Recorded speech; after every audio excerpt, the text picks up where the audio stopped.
My sister announced her pregnancy with my husband at my birthday dinner, expecting me to collapse. Instead, I raised a toast. I revealed the results of the fertility test he took last month, and suddenly, everyone knew. The thing about revenge is that it tastes better when served with a smile. That's what I kept telling myself as I sat at the head of the table in LeBlanc, surrounded by the people I thought I could trust most in the world. My name is Andrea, and this was supposed to be my 30th birthday dinner. The crystal glasses caught the light just so, making the expensive champagne sparkle like tiny stars. My husband René's hand rested possessively on my shoulder as he raised his glass. "To my beautiful wife," he said, his voice carrying that hint of charm that once made me weak in the knees. "Happy birthday, darling."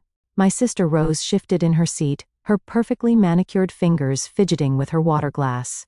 She hadn't touched her champagne, which should have been my first clue if I hadn't already known what was coming. Actually, Rose interrupted just as everyone was about to drink. "I have an announcement to make." My mother Linda beamed, already knowing. Of course, she knew. She always knew everything about Rose first. "I'm pregnant." Rose's voice rang out across the private dining room. The silence that followed lasted exactly 2 seconds before she added the punchline. "And René's the father." I felt René's hand tighten on my shoulder, not in guilt, but in preparation for my reaction. They all expected hysteria, tears, maybe even a scene. The restaurant staff hovered nervously at the edges of the room. I took a slow sip of my champagne. "That's interesting," I said, my voice steady. "Very interesting indeed." "Andrea," my mother started, her tone already taking that scolding edge she'd perfected over the years. "Don't make a scene." I smiled, reaching for my purse. "Oh, I wouldn't dream of it, Mother. In fact, I have my own announcement to make." I pulled out a cream-colored envelope.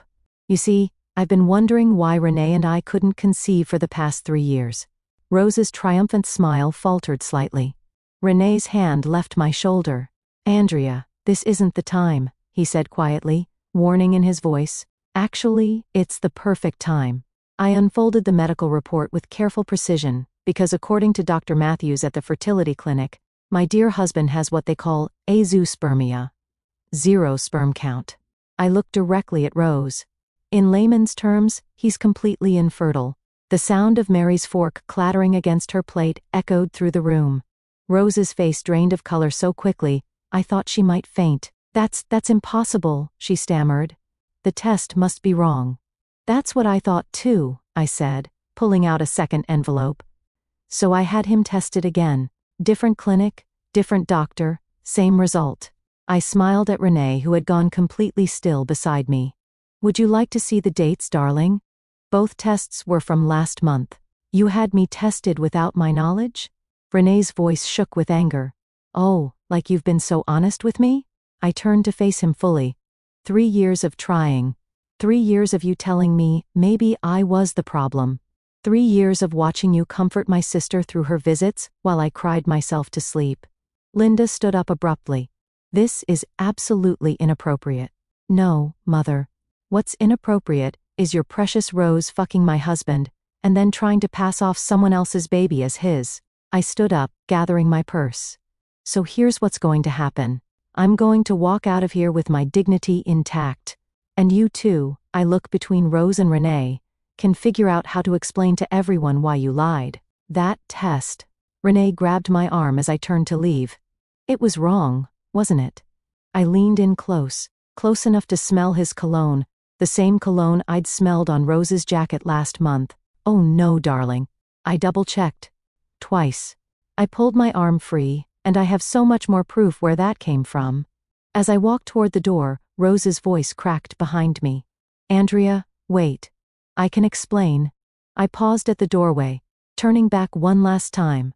"Save your explanation for your baby's real father, Rose. I'm sure he'd love to hear it." The last thing I saw as I left was Mary pulling out her phone. No doubt already dialing everyone in her considerable social network. By morning, everyone would know, and that was exactly what I wanted. Because revenge isn't just about exposing lies.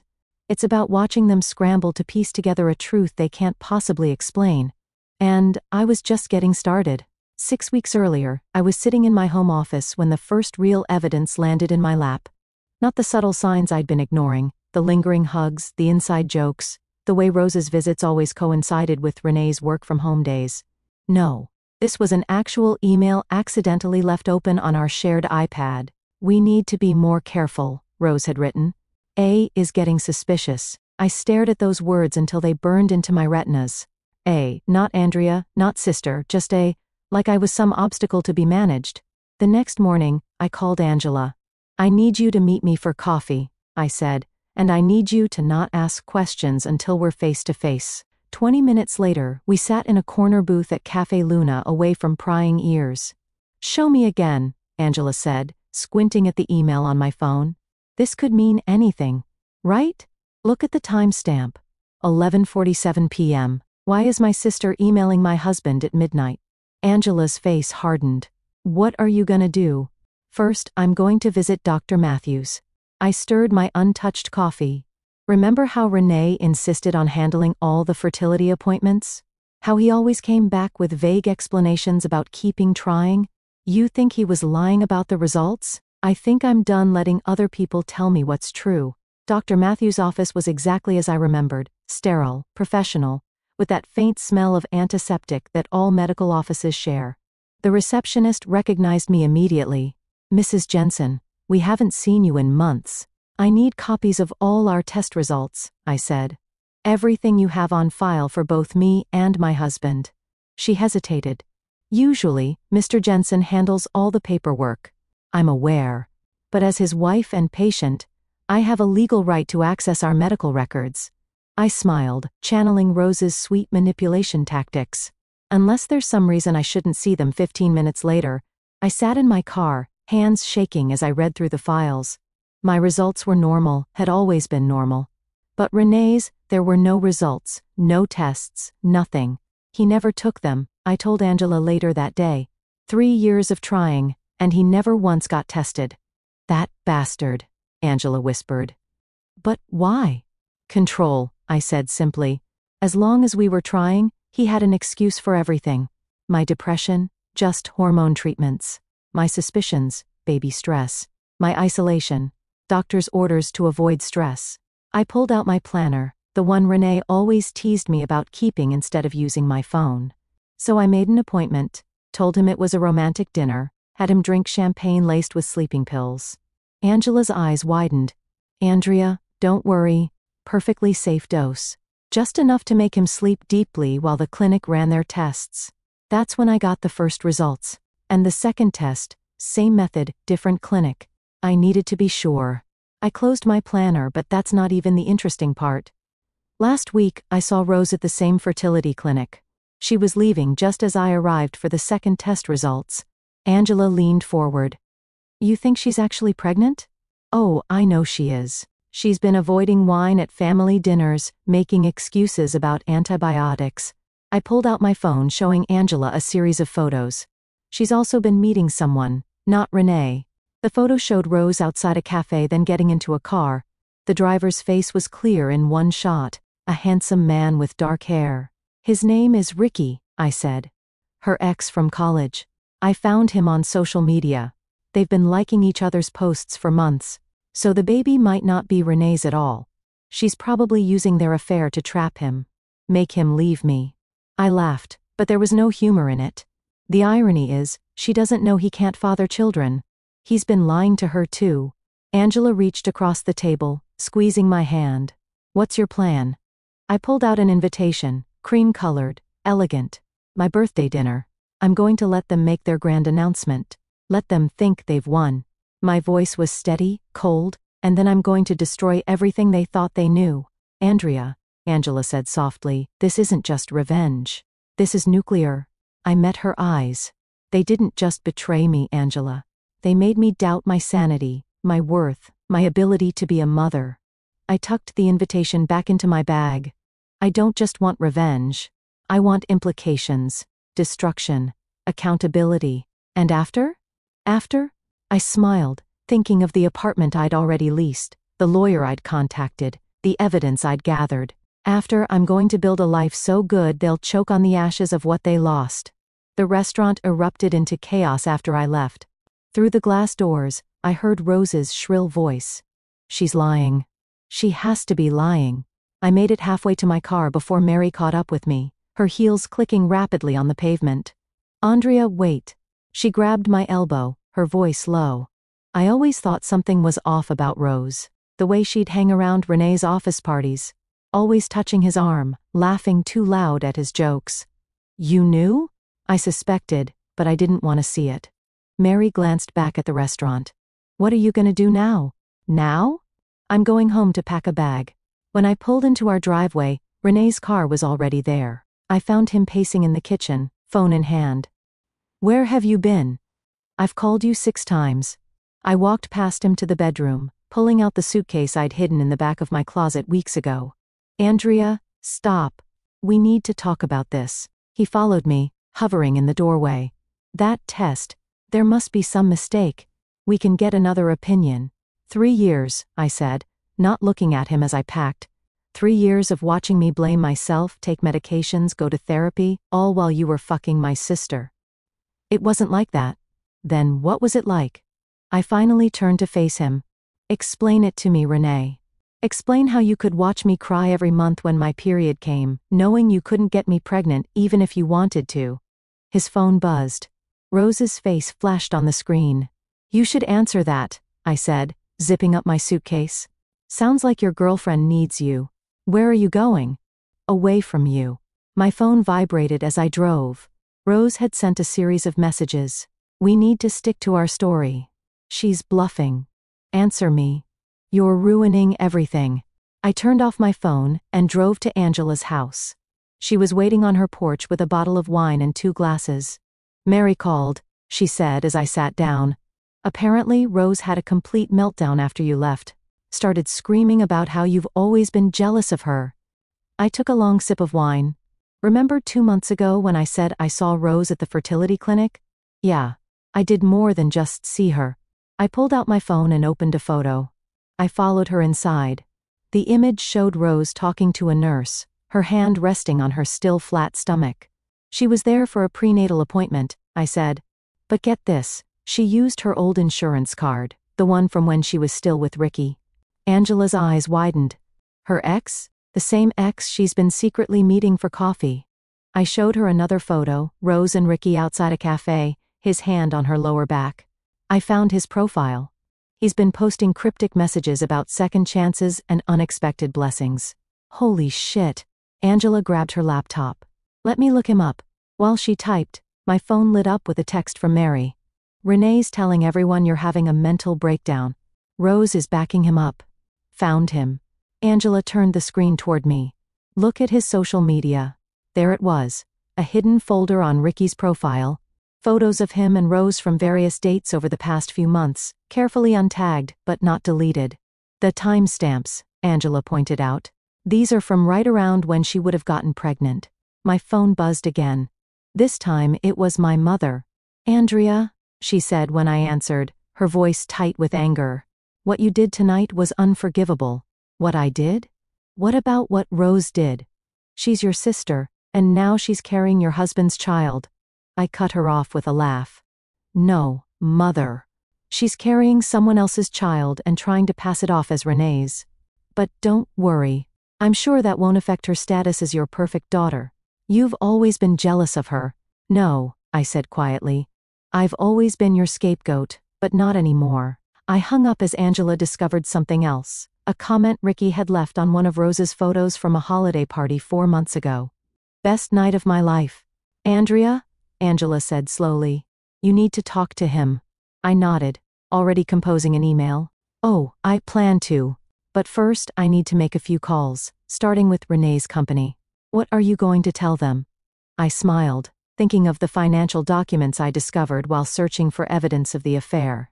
The truth that their VP of finance has been falsifying reports, and that's just the beginning.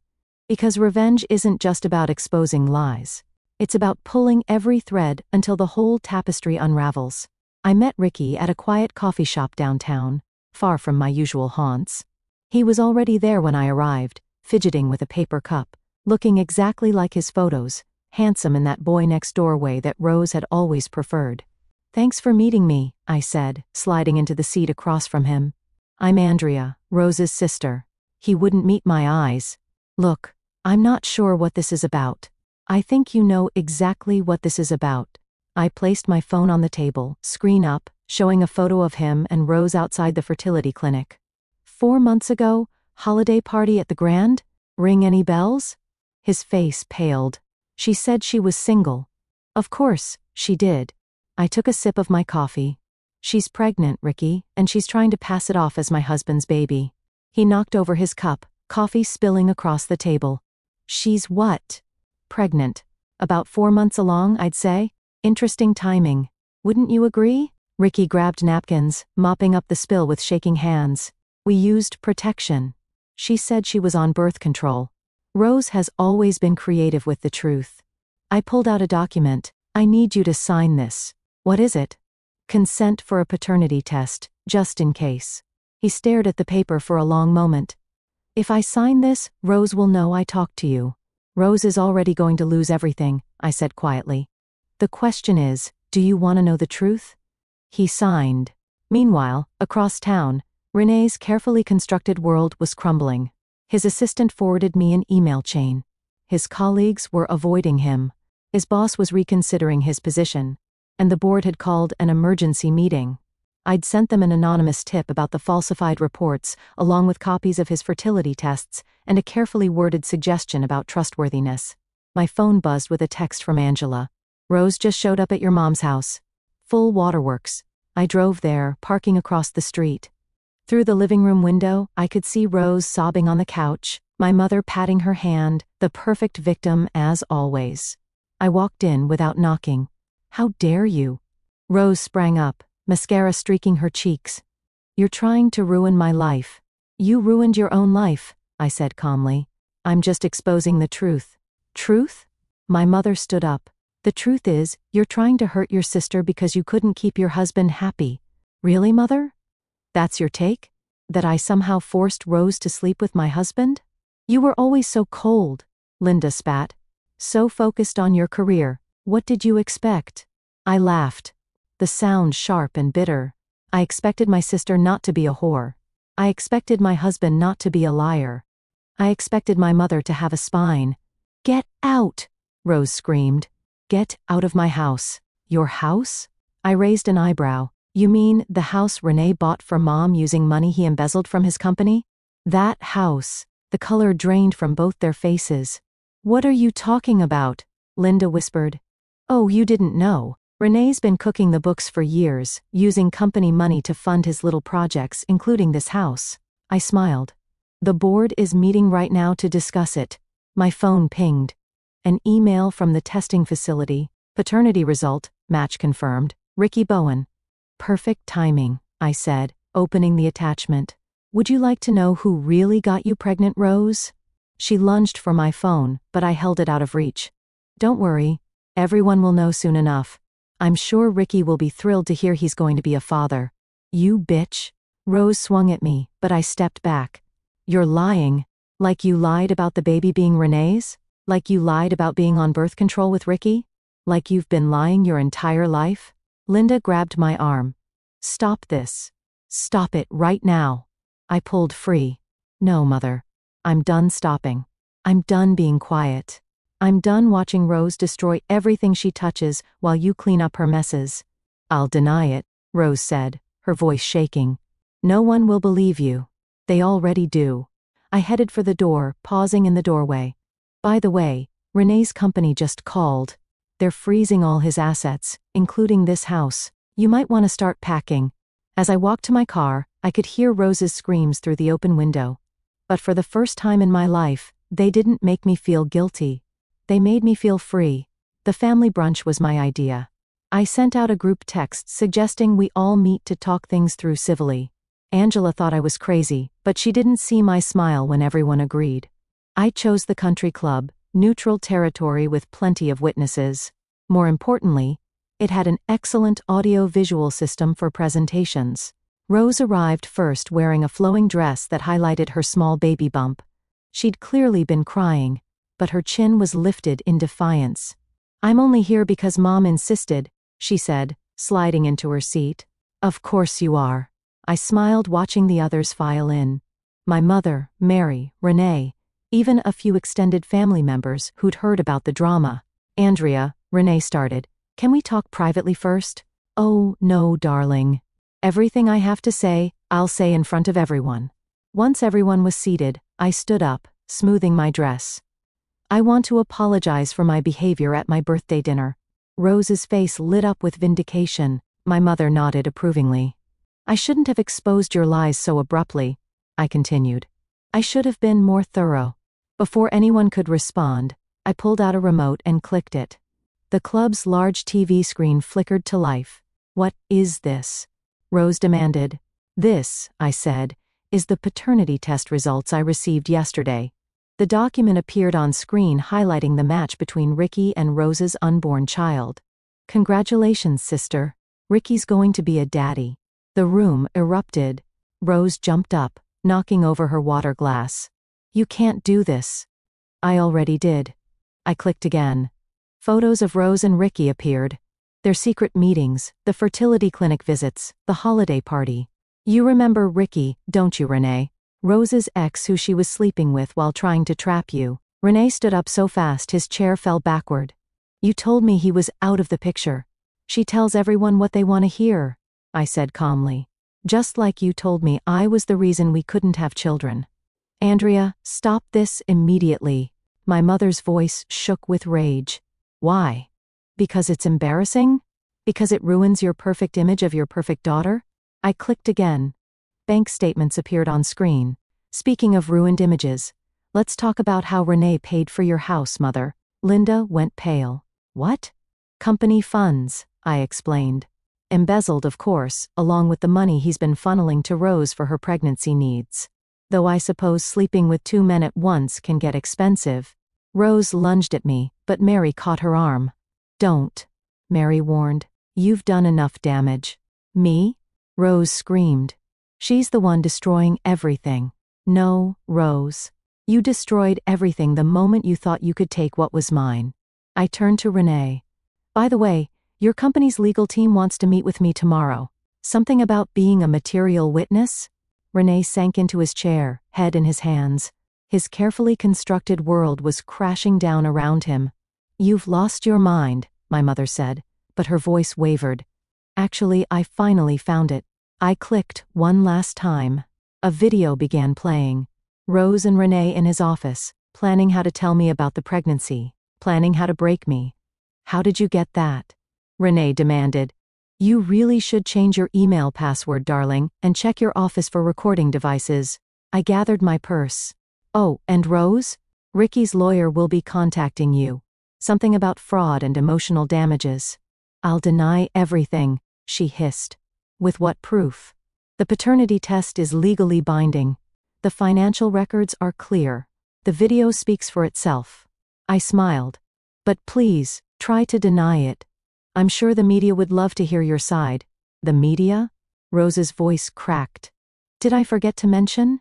Mary's been live streaming this whole conversation to her social media. Say hi to your followers, Rose. Mary held up her phone, still recording. Rose's face crumpled as she saw the comments flooding in. You thought you loved center stage, I said softly. How's the spotlight feeling now? My phone buzzed.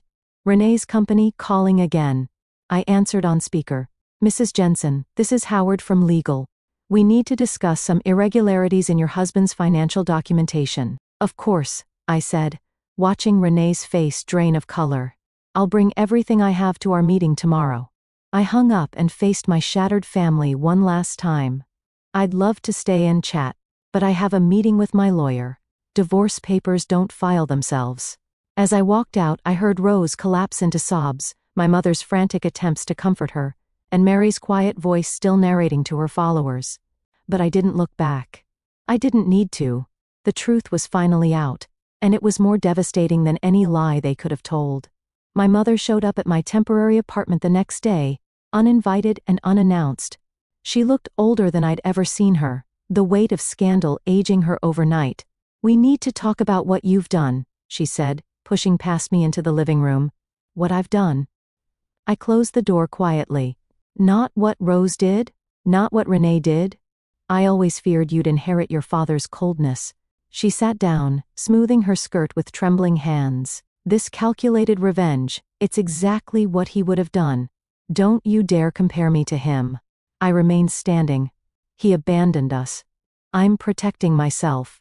By destroying your sister's life, your husband's career, they destroyed themselves. I just exposed the truth. My phone buzzed, Angela texting that she'd found something else. Before I could read it, my mother spoke again. Rose is devastated. She can barely eat, barely sleep. Like I did for 3 years, I cut her off while she was sleeping with my husband, while you were helping her hide it. Linda's face went white. I never save it. Mary told me everything. The girls' lunches where you helped Rose plan how to tell me, the money you helped her hide. I pulled out my phone, showing her the transfer records. Did you think I wouldn't find out? I was trying to protect the family. No. You were protecting Rose, like always. I sat across from her. Tell me something, Mother. When did you stop loving me? Don't be dramatic. Was it when Dad left? When I refused to play the perfect daughter role? Or was it when I started succeeding without your help? The silence stretched between us until Angela burst through the door waving papers. Andrea, you need to see this. Oh, she stopped short at the sight of my mother. Sorry. I didn't know. It's fine, I said. What did you find? Angela glanced at Linda before continuing. Renee took out a loan in your name. $50,000 transferred to Rose's account 3 months ago.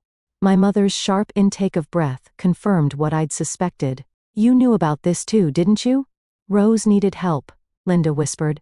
The fertility treatments, the prenatal care, the fertility treatments she didn't need because she was already pregnant by someone else. I laughed bitterly. Or the prenatal care she charged to Ricky's insurance? Angela handed me the loan documents. There's more. The bank is investigating fraud. They froze in all joint accounts. Good. I turned to my mother. You should probably warn Rose. Her credit cards might stop working soon. Linda stood up, swaying slightly. You're going to regret this vindictiveness. No, Mother. I regret the years I spent trying to please you. I regret believing Rose could change. I regret trusting Renee. I opened the door, but this I'll never regret. After she left, Angela poured us both a glass of wine. You okay? I stared at the loan documents, feeling the weight of years of deception. No. But I will be. My phone rang. Rylan, my lawyer. Andrea, we need to meet now. An hour later, I sat in his office listening as he laid out the extent of Renee's financial fraud. It's worse than we thought, Rylan said, spreading documents across his desk. He's been embezzling for years, using company funds for personal expenses, falsifying reports, and the loan he took out in my name. We can prove fraud. Your signature was forged. He leaned back. The company wants to press charges. They're asking for your cooperation. I thought about Renee's smug face every time he dismissed my concerns, about Rose's triumphant smile at my birthday dinner, about my mother's constant defense of their betrayal. What do you need from me? Everything. Emails, texts, financial records. Rylan smiled grimly. They want to make an example of him. Good. I pulled out a USB drive because I have everything. That night, alone in my apartment, I finally broke down. Not over losing Renee. That pain had dulled to nothing more than wounded pride. Not over Rose's betrayal. I'd always known she was capable of it. No. I cried for the years I'd wasted trying to be the perfect daughter, wife, sister, for the family I thought I had, for the life I'd built on lies. My phone lit up with a text from Angela. Turn on the news. There it was. Renee's company announcing an internal investigation into financial fraud. Rose's social media accounts going dark after a flood of negative comments. My mother's country club membership being reviewed due to recent events. The carefully constructed facade was crumbling, and beneath it lay the ugly truth. They had all chosen their roles in this drama. Now they had to face the consequences of their performance. The security alarm woke me at 3 a.m. I was already reaching for my phone when I heard glass breaking downstairs. Andrea, Renee's voice slurred in angry. I know you're here. I pressed the emergency button on my phone, the one Rylan had insisted I install after filing the restraining order. Then, I called Angela. He's here, I whispered. Renee broke in. Police are on their way, she said. Don't engage. Stay in your room. But René was already stumbling up the stairs, his footsteps heavy and uneven. You ruined everything, he shouted. My job, my reputation, your ability to steal money? I called back, grabbing the baseball bat I'd started keeping by my bed. Your chance to play happy families with my sister? He appeared in my doorway, disheveled and reeking of alcohol. You think you're so smart, he sneered. But you're just a cold, bitter woman who couldn't keep her husband happy, and you're just a pathetic thief who couldn't keep it in his pants. I held the bat ready. Get out before the police arrive. He lunged forward, but years of drunken behavior had slowed his reflexes. I dodged easily, bringing the bat down on his knee. He howled in pain, crumpling to the floor just as police sirens wailed outside. You broke the restraining order, I said calmly, watching him writhe. That's going to look great in court. The police burst in moments later, weapons drawn. René was still cursing as they cuffed him, reading him his rights over his drunken protests. You'll want to add breaking and entering to the charges, I told the officers, pointing to my security cameras. I have it all on video. The next morning, Angela arrived with coffee and news. Rose's influencer status is tanking. She's lost half her followers overnight. How tragic, I said, scrolling through the headlines. Maternity queen Rose Holland exposed in family scandal was trending. She's been trying to damage control, Angela continued, claiming it was all a misunderstanding that you're mentally unstable. Is that why she's been hiding from Ricky's lawyers? I showed her an email from Rylan. They're filing a civil suit. Apparently, lying about paternity for financial gain is frowned upon. My phone buzzed. A text from Mary. Rose just tried to get into the country club. They revoked her membership. She had a meltdown in the lobby. Your sister always did love an audience, Angela said. Speaking of audiences, I pulled up a local news website. René's arrest was front-page news, complete with his mugshot and details of the financial investigation. Have you heard from your mother? She's been calling non-stop.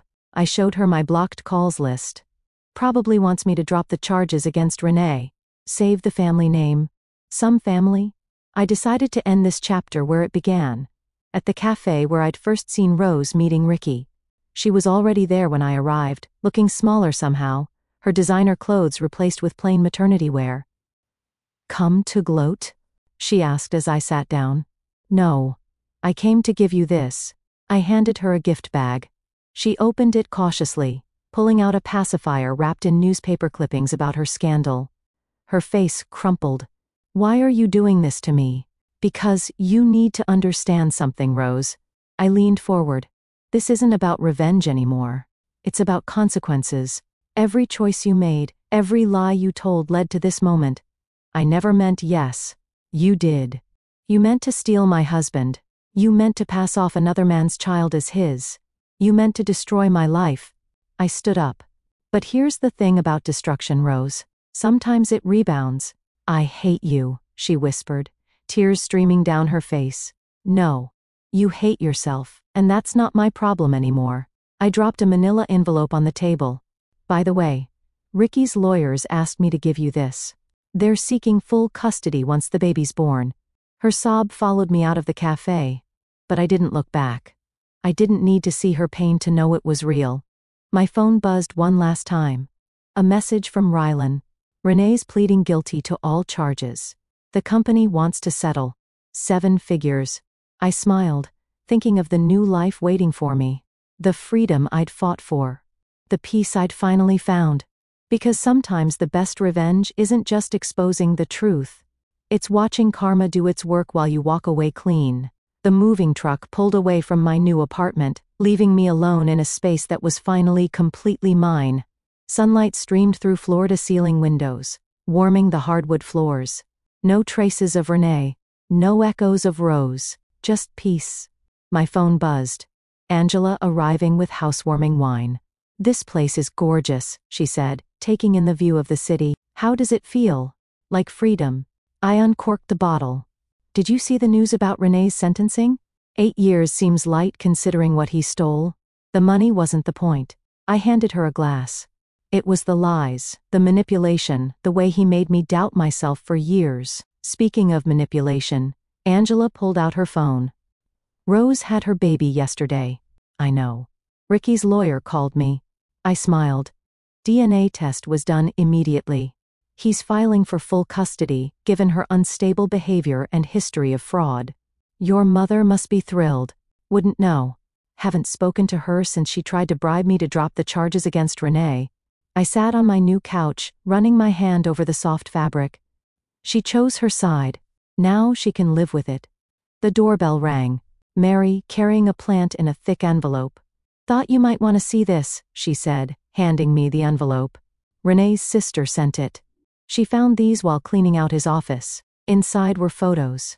Me and Renee in happier times, family gatherings, holidays. At the bottom was a letter from Rose to Renee dated 3 years ago. She's too focused on her career, too cold. You deserve better. We deserve better. They were planning this for years, I said quietly. And now they have nothing, Mary replied. Renee's in prison. Rose lost her baby to Ricky. Your mother's house is being seized as part of the settlement. Karma's quite the architect, Angela mused. My phone lit up with a text from Rylan. Settlement check cleared. You're officially a very wealthy woman. What will you do with it? Mary asked. Already done. I showed them my laptop screen, a confirmation email for a major donation to a fertility support organization. They help women who've been manipulated or abused during fertility struggles. Taking something ugly and making it beautiful, Angela said softly. That's the thing about revenge, I replied. It's not about destroying others. It's about rebuilding yourself. The doorbell rang again. This time, it was a delivery. A large package from the fertility clinic where I'd first discovered Renee's lies. Inside was a letter. Dear Miss Jensen, we were moved by your story and your donation. We'd like to offer you our services free of charge whenever you're ready to start your own family on your own terms. Are you going to? Angela asked. Maybe. But not because I need a baby to be complete, not because society expects it, only if and when I choose. I walked to the windows watching the sunset paint the city gold. Behind me, Angela and Mary chatted about dinner plans, their voices warm and genuine. Real friendship, not the fake support my family had offered. My phone buzzed one last time. Rose calling from an unknown number. I declined the call and blocked it. You know what I learned from all this? I said, turning back to my friends. They expected me to collapse, to break down, to need their version of love so badly I'd forgive anything. But you didn't, Angela said. No. Instead, I built myself a balcony to watch them fall. I raised my glass. To karma. To karma, they echoed. Later that night, alone in my new home, I found one last photo at the bottom of the envelope. Me as a child smiling fearlessly at the camera. Before Rose's manipulation, before Renee's lies, before my mother's conditional love, I pinned it to my mirror. A reminder not of what I'd lost, but of what I'd found. My strength, my worth, my voice. Because sometimes the best revenge isn't just watching your enemies fall. It's rising so far above them that they become nothing more than a cautionary tale in your success story. I took one last look at the city lights before closing my curtains. Tomorrow would bring new challenges, new opportunities, new chapters. But tonight, in this space I'd carved out of their destruction, I was finally completely at peace, not because they'd lost everything, but because I'd found myself.